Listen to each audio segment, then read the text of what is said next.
I feel every time I shoe a horse, I have to prove myself, because there's always like either somebody's got a shoe off, or a horse has a crack in the foot, or this or that, or oh geez, I forgot this horse is racing tonight. You know what I mean? And you know, they didn't know that the horse's shoes were worn out. So there's no typical day. First thing I do is turn a coffee machine on. And typical day is work until you're done.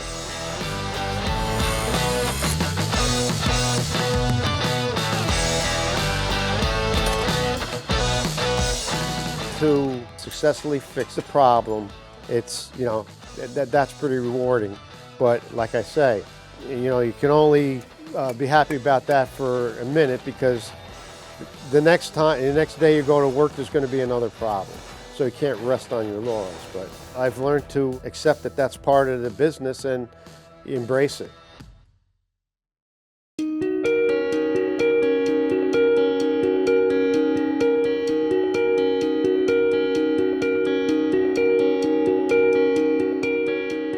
Yeah, well, I was a city kid, and but I always had a love for animals.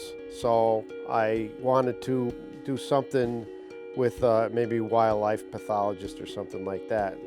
So I went to college. I went to Niagara University for 2 years, and I worked my way through. But when I got out, there was a freeze on all the jobs. Economy was bad. Jobs were far and few between. And my brother-in-law had racehorses, and as I was growing up, I did taxidermy work through a correspondence course. Not very good, by the way, but I tried.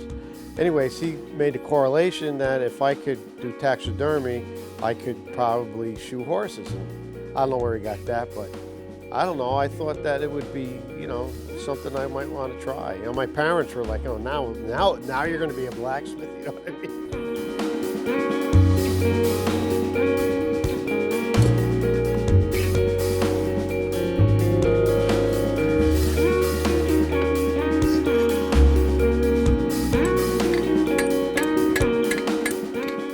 I looked into schools, and I found a school in South Jersey. I applied, got in there, and went down and checked it out. And when I went down there, we sat in a circle, and the teacher asked your experience with horses. So, you know, I kind of got in the back, and, you know, they was asking the people, and they all grew up with horses. And so when it came to my turn, I told the truth. I told the guy, I said, I know what the front end is and I know where the back end is. I said, that's about all I know. So he said, well, we're going to have to give you some special attention.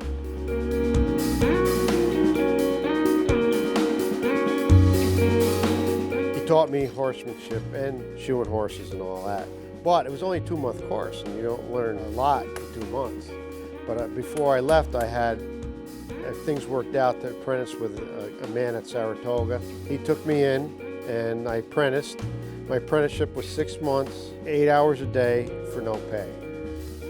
So it was pretty tough, but you learn a lot when you can't wait to get out on your own.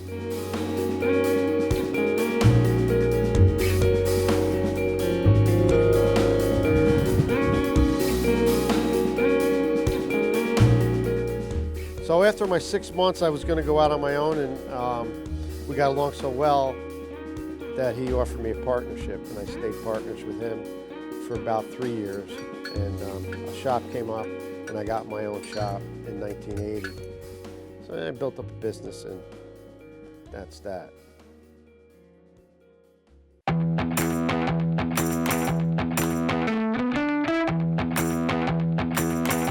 Well, I like working with the animals and the people, you know what I mean? That itself is rewarding enough. If you put in a good day, you feel good about it.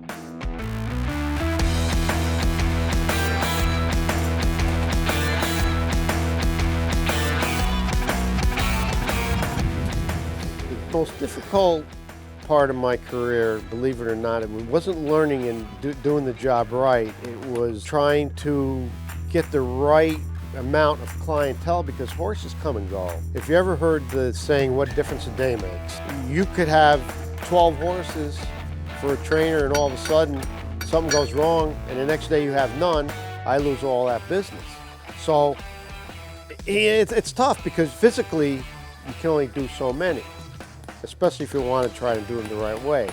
But today's world, you know, it seems to be just do as many as you can and make as much money as you can, and quality is not really an issue. Back when I started, you better do quality or you weren't going to get any work. So I hate seeing that part of it go. I mean, not everybody's like that, but the younger generation, you see a lot of them just jumping into it without learning. They're learning on their own. And believe me, I learned a lot from various different blacksmiths through the years.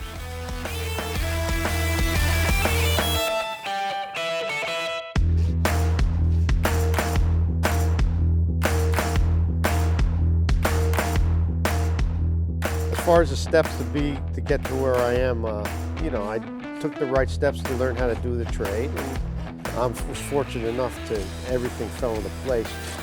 You know, the guy that I worked with needed somebody. I mean, that struck a lot. And you know, every horse I shoot, like I say, I feel I have to prove myself. So when the people are happy after after I'm done, then, you know, that's something, you know, to take home with you, I guess.